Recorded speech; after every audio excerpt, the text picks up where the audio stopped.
ಭೂಮಿ ಹೇಳ್ತು, ನೀನು ದೊಡ್ಡವನಲ್ಲ, ನಾನು ದೊಡ್ಡವನು. ಯಾಕೆಂದರೆ ಸಮುದ್ರ ಇರೋದಲ್ಲಿ ಭೂಮಿಯ ಮೇಲೆ. ಎಷ್ಟೇ ಸಮುದ್ರ ಅಗಲ ಉದ್ದ ಆಳ ಇದ್ದರೂ ಅದು ಭೂಮಿಯ ಮೇಲಿದೆ. ಅದಕ್ಕೆ ನೀನು ದೊಡ್ಡವನಲ್ಲ, ನಾನು ದೊಡ್ಡವನು. ಭೂಮಿ ಹೇಳ್ತು, ನಾನು ದೊಡ್ಡವನು. ಆನಂತರ ಅಲ್ಲಿ ಆದಿಶೇಷ ಇದ್ದ, ನಾಗರಾಜ ಇದ್ದ. ಅವನೇ ಹೇಳ್ದ, ನೀನು ದೊಡ್ಡವನಲ್ಲ, ನಾನು ದೊಡ್ಡವನು. ಯಾಕೆಂದರೆ ನಿನ್ನ ಹೊತ್ಕೊಂಡ್ರೋ ನಾನು. ಆದಿಶೇಷನ ತಲೆಯ ಮೇಲಿದೆ ಭೂಮಿ ಅಂತಾರೆ. ನೀನಂಗೆ ದೊಡ್ಡವನಾಗ್ತೀಯ? ನಾನು ದೊಡ್ಡವನು, ನಿನ್ನ ಹೊತ್ಕೊಂಡಿದ್ದೀನಿ. ಆಮೇಲೆ ಪಾರ್ವತಿ ಹೇಳಿದ್ಲು,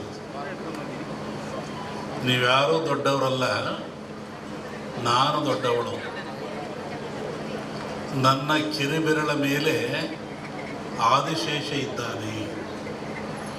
ಸಾಗರ ದೊಡ್ಡದಲ್ಲ, ಭೂಮಿ ದೊಡ್ಡದಲ್ಲ,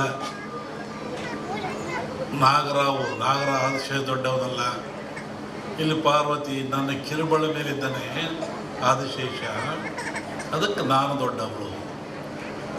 ಅದಕ್ಕೆ ಹೇಳ್ದ ಪರಮಾತ್ಮ, ನೀನು ದೊಡ್ಡವಳಲ್ಲ, ನಾನು ದೊಡ್ಡವನು. ಯಾಕೆ?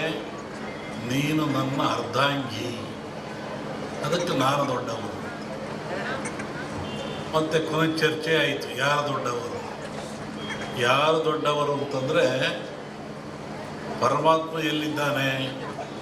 ಭಜಿಸುವಂಥ ಭಕ್ತರ, ಧ್ಯಾನ ಮಾಡುವಂಥ ಭಕ್ತರ, ಪೂಜಿಸುವಂಥ ಭಕ್ತರ, ನೆಲೆಸ್ತಕ್ಕಂಥ ಭಕ್ತರ ಮನದ ತುದಿಯಲ್ಲಿ ಅಡಗಿಪ್ಪ.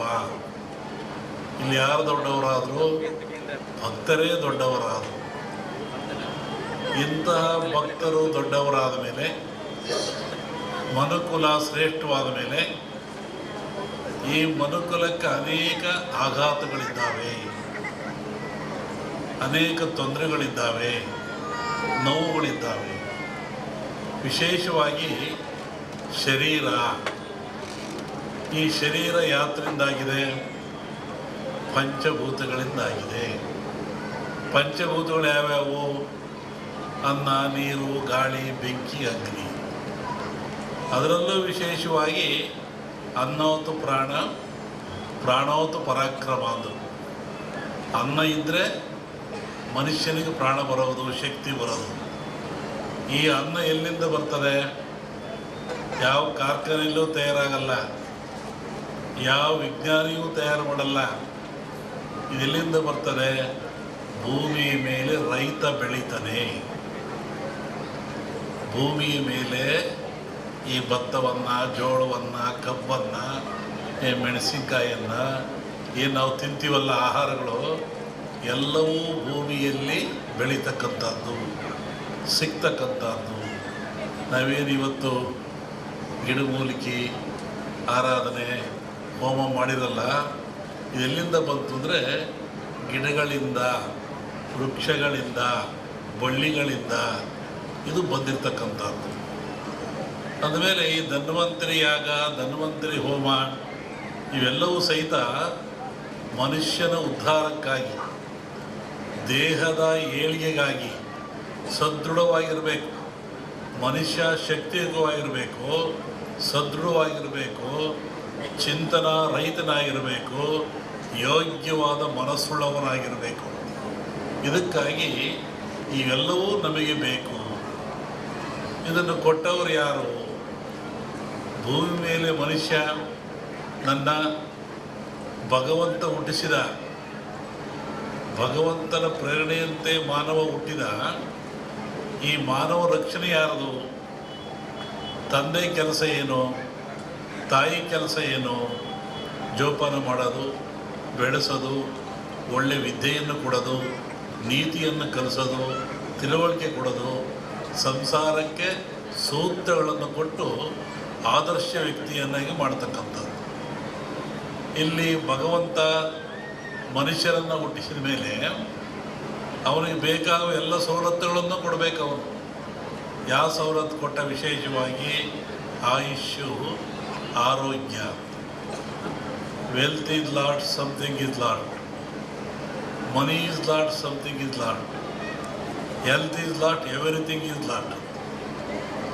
ಆರೋಗ್ಯ ಏನಾದರೂ ಕೆಟ್ಟರೆ ಎಲ್ಲವನ್ನೂ ಕಳ್ಕೊಳ್ತಾನೆ ಮನುಷ್ಯ. ಏನಿದ್ರೇನು, ಆರೋಗ್ಯ ಭಾಗ್ಯ ಇಲ್ಲದೆ ಹೋದರೆ ಆಯುಷ್ಯ ರೇಖೆ ಇದ್ದೇನು, ಸಂಪತ್ತು ರೇಖೆ ಇದ್ದೇನು. ಆರೋಗ್ಯ ಇಲ್ಲದವ್ರು ಏನು ಮಾಡ್ತಾನೆ? ಏನೂ ಮಾಡೋಕ್ಕಾಗಲ್ಲ. ಹಾಗಾಗಿ ಭಗವಂತನ ಪ್ರೇರಣೆ ಇಂತಹ ಗಿಡಮೂಲಿಕೆಗಳನ್ನು ಮನುಷ್ಯನಿಗೆ ವರವಾಗಿ ಕೊಟ್ಟ. ಇದನ್ನು ತಿಂದು ನೀನು ಉಪಯೋಗ ಮಾಡಿಕೊಂಡು ಸದೃಢವಾಗಿ ಬಾಳು, ಆರೋಗ್ಯವಂತನಾಗಿ ಬಾಳು, ಭೂಮಿಯ ಮೇಲೆ ಸದಾಕಾಲ ಇದ್ದು ಒಳ್ಳೆಯದನ್ನು ಮಾಡು ಅಂತೇಳಿ ಇಂತಹ ಗಿಡಮೂಲಿಕೆಗಳನ್ನು ಕೊಟ್ಟ ಭಗವಂತ. ಇದು ಇವುಗಳ ಹಿಂದೆ ಹೋಗ್ತದೆ. ಸಮುದ್ರ ಮಥನಾಯಿತು, ಇಲ್ಲಿ ಬರೆದಿದ್ದೀರಾ, ಸಮುದ್ರ ಮಥನಾಯಿತು. ಸಮುದ್ರ ಮತ ರಾಕ್ಷಸರು ದೇವತೆಗಳು ಆದೇಶ ಕಟ್ಟಿ ಎಳೆದ್ರು. ಎಲ್ಲ ಬಂತು, ಲಕ್ಷ್ಮಿ ಬಂತು, ಐರಾವತ ಬಂತು, ಕನಕಾದಿಗಳು ಬಂದು, ವಿಷ ಬಂತು. ಎಲ್ಲರೂ ಹಂಚ್ಕೊಂಡ್ರು. ವಿಷವನ್ನು ಯಾರು ಹಂಚ್ಕೊಳ್ಳಿಲ್ಲ. ಆವಾಗ ಪರಮಾತ್ಮ ಕುಡ್ದ. ಆವಾಗ ಅವನಿಗೆ ಯೋಚನೆ ಆಯಿತು, ಸಕಲ ಸಂಪತ್ತೆಲ್ಲ ಕೊಟ್ಟುಬಿಟ್ಟೆ ನಾನು, ಸಮುದ್ರದಲ್ಲಿ ವಿಷವೂ ಬಂದುಬಿಡ್ತು, ಇದನ್ನು ನಾನು ಕುಡಿದೆ, ಇದರಿಂದ ಪಾರಾಗದೆ ಹೇಗೆ? ಬಹುಶಃ ಈ ವಿಷ ಈ ಜನರ ಮೇಲೆ ಹೋದರೆ ಏನಾಗ್ತಿತ್ತು? ಕಾರ್ಕೋಟ ವಿಷ. ಅದಕ್ಕೆ ಯೋಚನೆ ಮಾಡಿ ಈ ಧನ್ವಂತರಿಯನ್ನೂ ಕೊಟ್ಟ. ಈ ಧನ್ವಂತರಿ ಎಲ್ಲಿಂದ ಬಂತು ಅಂದರೆ ಸಮುದ್ರದಿಂದ, ನೀರಿನಿಂದ, ಸಾಗರದಿಂದ ಬಂತು. ಇದು ಆ ಒಂದು ದೇವತೆಯ ರೂಪದಲ್ಲಿ ಬಂತು. ನಮ್ಮಲ್ಲಿ ಕೇಳಲಿಕ್ಕೆ ಬುರುಳಿ, ಕಾಮತ್ತು ಎಲ್ಲ ಬಂದಿದ್ದರು ಈ ವಿಚಾರವಾಗಿ. ಕೆಲವು ಸೂಚನೆಗಳನ್ನು ಹೇಳಿದ್ವಿ ನಾವು. ನೀವು ಯಾಗ ಮಾಡುವಂಥ ಜಾಗದಲ್ಲಿ ವೃಕ್ಷ ಇರಬೇಕು, ಅಲ್ಲಿ ಒಂದು ಹುತ್ತ ಇರಬೇಕು, ಅಲ್ಲಿ ಒಂದು ಎಕ್ಕದ ಗಿಡ ಇರಬೇಕು, ಮತ್ತು ಸಮುದ್ರ ಪೂಜೆಯನ್ನು ಮಾಡಬೇಕು.